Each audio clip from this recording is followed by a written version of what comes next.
देश भर में गणेशोत्सव की धूम मची हुई है। महाराष्ट्र से लेकर देश के दूसरे हिस्सों में गणपति के पंडाल सज गए हैं।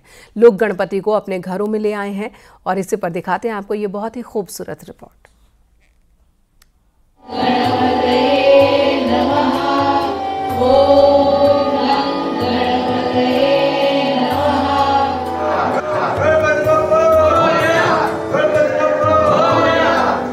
तस्वीरें पुणे से आई हैं, जहां गणपति के दरबार में 42,000 से ज्यादा महिलाओं ने विघ्नहर्ता की उपासना की। शंख से उद्घोष किया गया।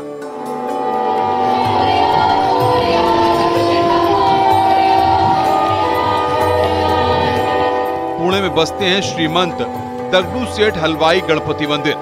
ये मंदिर पुणे ही नहीं, देश भर के भव्य मंदिरों में जाना जाता है। माना जाता है कि जो भक्त सच्ची श्रद्धा से यहाँ आता है, उसकी मनोकामना पूरी होती है। दगडूशेठ की ऐसी महिमा है कि जो एक बार यहाँ आता है, वो एक बार फिर बार बार आना चाहता है। देश ही नहीं, विदेशों से श्रद्धालु यहाँ पर आते हैं।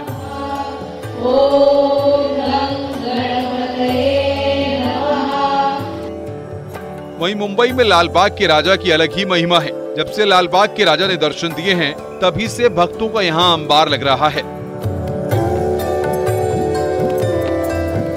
गणेश उत्सव में सबसे ज्यादा लालबाग के राजा की ही चर्चा रहती है। ये दक्षिण मुंबई में सबसे प्रसिद्ध गणेश मंडल में से एक है। परेल इलाके में लालबाग के राजा की ख्याति दूर दूर तक है। इनके दर्शन मात्र के लिए श्रद्धालु लालायित रहते हैं। मान्यता है कि लालबाग के राजा लोगों की मनोकामना को पूरा करते हैं। दूर दूर से इनके दर्शन के लिए लोग पहुंचते हैं, जिसमें जानी मानी हस्तियां भी शामिल होती हैं। इनके दर्शन करने के लिए कई किलोमीटर लंबी कतार लग जाती है, तो लालबाग के राजा के प्रति लोगों की आस्था को दर्शाता है। गणपति की मूर्ति का विसर्जन गिरगांव चौपाटी में 10वें दिन किया जाता है। मध्य प्रदेश के खरगोन में गणपति मंदिर सजे हुए हैं। विनायक गणेश मंदिर में लोग लगातार उनकी पूजा के लिए आ रहे हैं।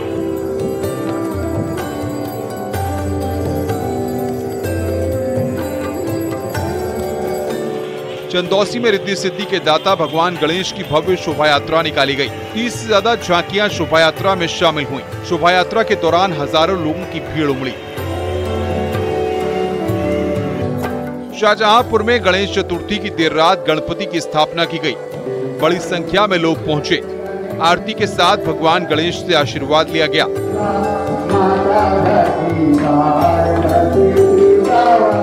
पिछले 11 सालों से रामचरण धर्मशाला में लगातार गणेश चतुर्थी का कार्यक्रम बड़े ही भव्य तरीके से आयोजित किया जा रहा है।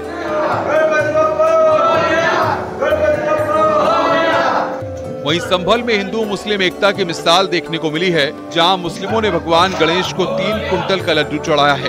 Bureau report, news 18।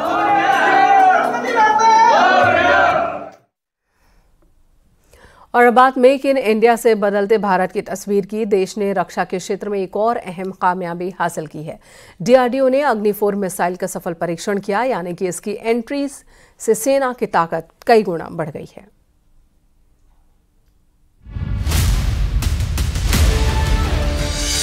चार 4000 किलोमीटर की अचूक रेंज वाली मिसाइल। मेक इन इंडिया ब्रह्मास्त्र से कांपा चीन और पाकिस्तान। विनाशक अग्नि-4 से दुश्मनों का होगा सर्वनाश। भारत के इस महाबली मिसाइल का नाम है अग्नि-4, जिसकी गर्जना सुनकर बीजिंग से इस्लामाबाद तक हड़कंप मच गया। कुछ दिन पहले यानी 6 सितंबर को डीआरडीओ ने ओडिशा के doctor APJ Abdul Kalam island पर इंटरमीडिएट रेंज बैलिस्टिक मिसाइल का सफल परीक्षण किया। अग्नि-4 दुश्मनों के लिए दहशत का दूसरा नाम है, क्योंकि इसकी मारक क्षमता 4000 किलोमीटर तक है, जो अधिकतम 900 किलोमीटर की ऊंचाई तक सीधी उड़ान भर सकती है। अग्नि-4 1 टन वजनी परमाणु हथियार को ले जाने में सक्षम है।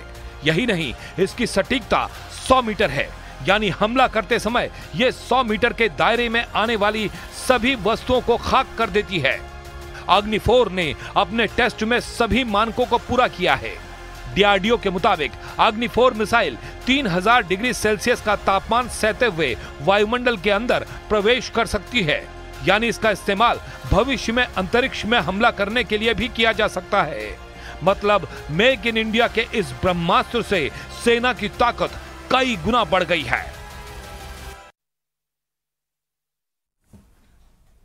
टिहरी गढ़वाल का एक गांव ऐसा भी है जिसने अपने जल जंगल जमीन बचाने की मुहिम शुरू की।